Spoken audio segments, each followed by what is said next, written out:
Hi BookTube, it's Gina. Can you believe it is the end of the year? I can't believe 2025 is going to be here tomorrow. I've been watching everybody's best and worst year-end videos, and I love these. I love these videos so much, so I thought I would hop on and share with you my top 10 books of 2024.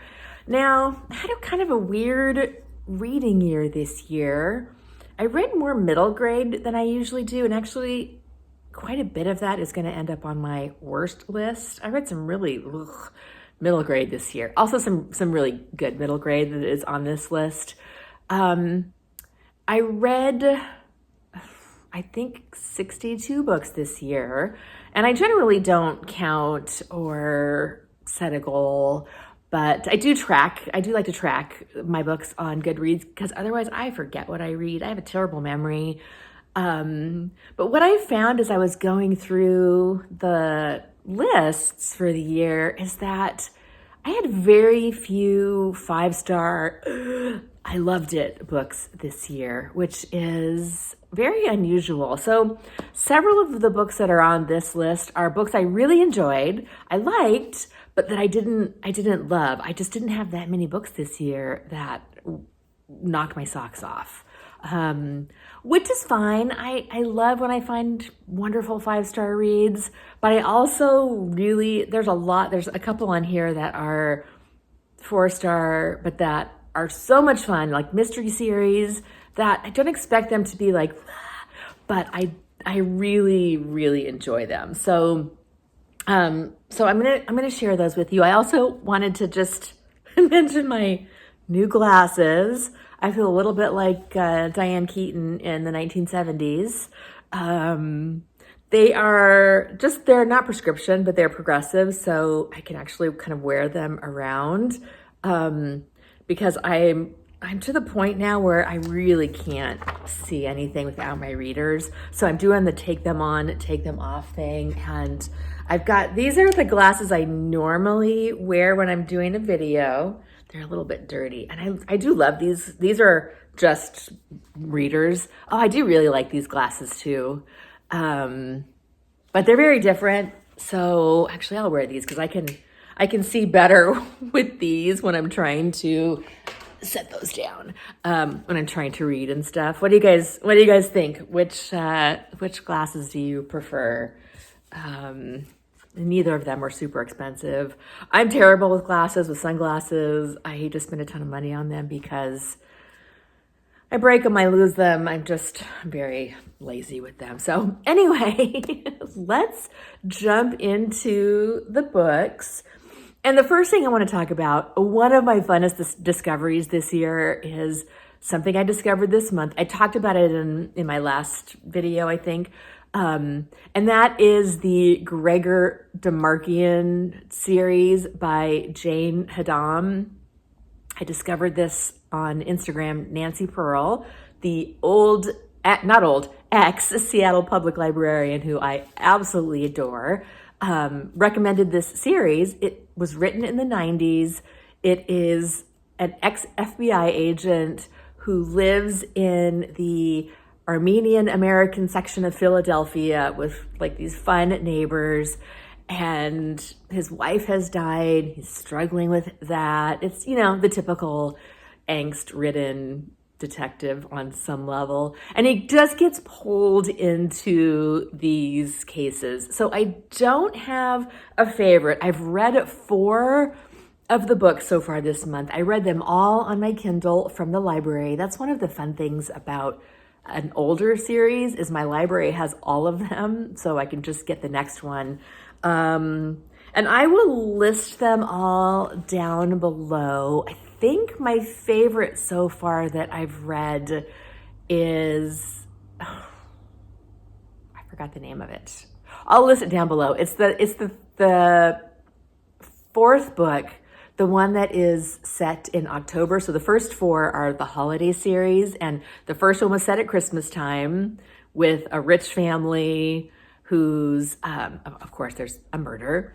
The second one was set at Easter, and it was set in a Catholic church. The third one was set in, oh my gosh, my memory, you guys.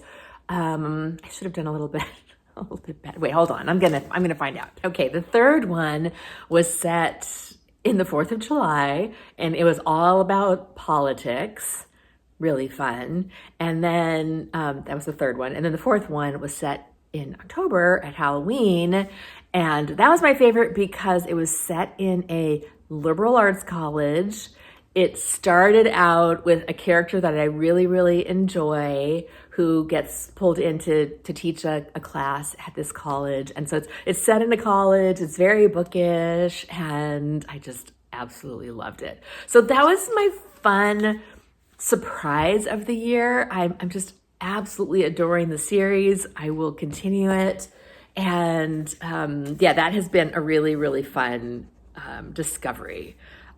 Next is Young Mrs. Savage by D.E. Stevenson. And these are not in any order. I actually just wrote them down in the order in which I finished them on Goodreads. So that's it. I don't think I have a favorite.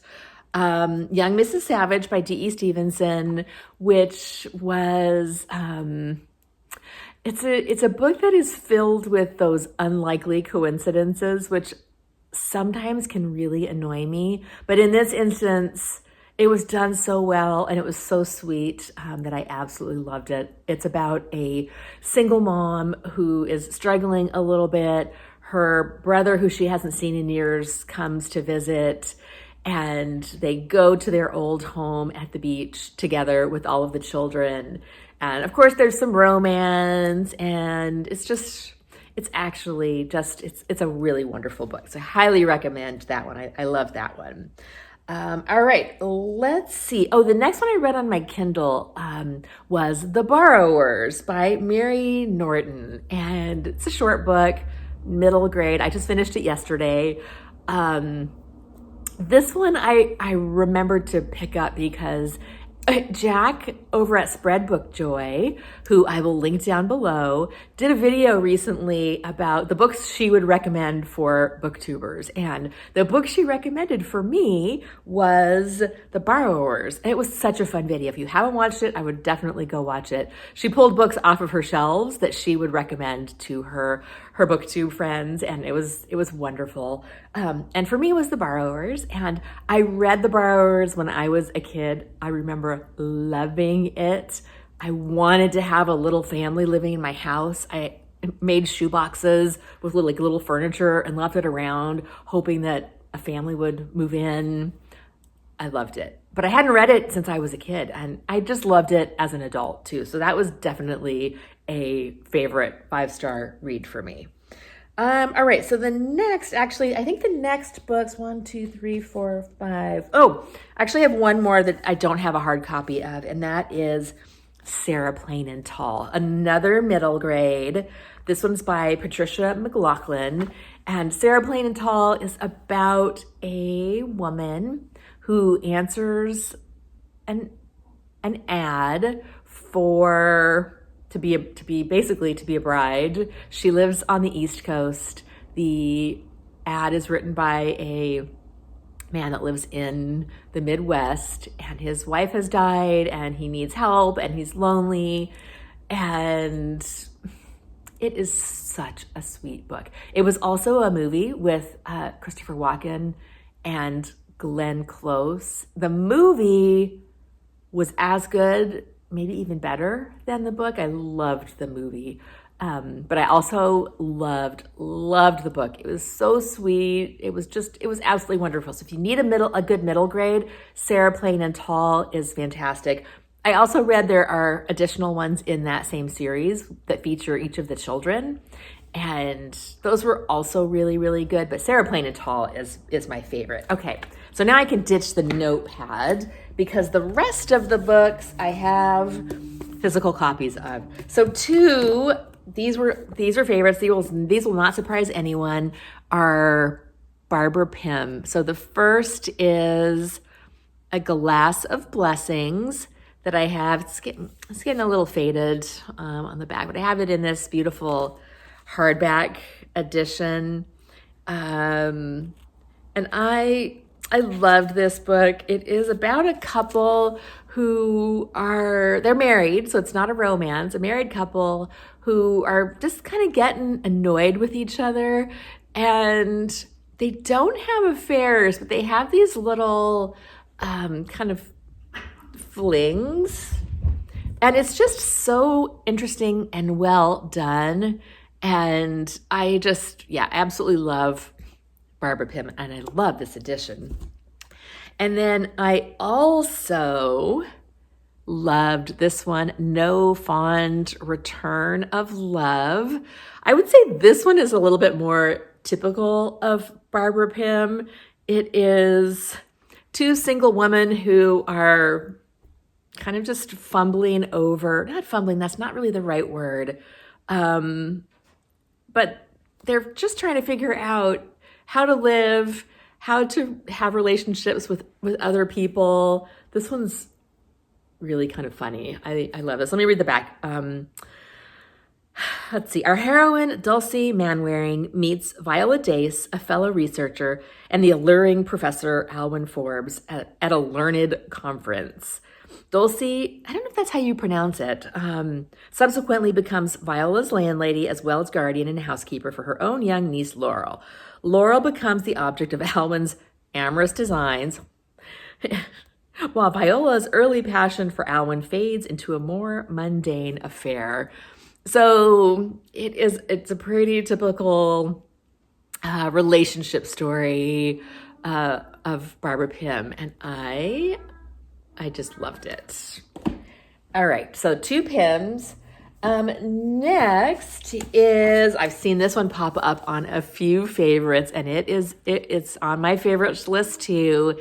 This is The Trouble with Mrs Montgomery Hurst by Katie Lumsden. I loved this book. The cover is so beautiful. It's got a map, and I was just, which I just love. I was in love with this book. I loved the characters. I loved the secondary characters. I loved the main characters. It was so well drawn and intricate with some depth, and I loved the ending. I was wondering how she was going to pull it off, and she did. She pulled it all off. It just came together perfectly. I loved how it ended. I wish this would be like the beginning of Anthony Trollope's Barsetshire series. I would love to see more stories set in this world with some of these secondary characters. I think that would be so much fun. I would love that. So this was that was definitely a 5-star favorite book. Next is, let's do this one. Looking Forward by Marcia Willett. This I gave 4 stars to. It was not, I really liked it. I loved it. It's not up to the level of the hairs on the back of your neck standing up kind of situation. Family saga. It's the first in a series. So I'm definitely going to continue with the series. I have not picked any more up yet, but I really want to do that. And that's a picture of what I'm assuming is the 3 kids, but very, very good book. And then lastly, a middle grade, last in the Vanderbeekers series. This is The Vanderbeekers Ever After by Karina Jan Glazer. I loved this story. It's a sad, it deals with a difficult topic, childhood cancer. So it is, it's tough. It's really tough in places, but look at that beautiful cover. I loved the ending. I was very sad though, because this is the final book in the series. I want to see more about the Vanderbeekers. I love the Vanderbeekers. I love the children. I love the parents. I love all of their relationships. And this one did not disappoint. It was wonderful. And God, these covers are just incredible. All right, and I wouldn't say this is my favorite book of the year. I didn't put these in any order. If I had to pick an absolute, I can't pick a favorite. No, can't pick a favorite. So what was your favorite book of the year, or what were some of your favorite books of the year? If, like me, you can't pick an absolute favorite. And I'd love to hear in the comments about your reading year, and I will talk to you later.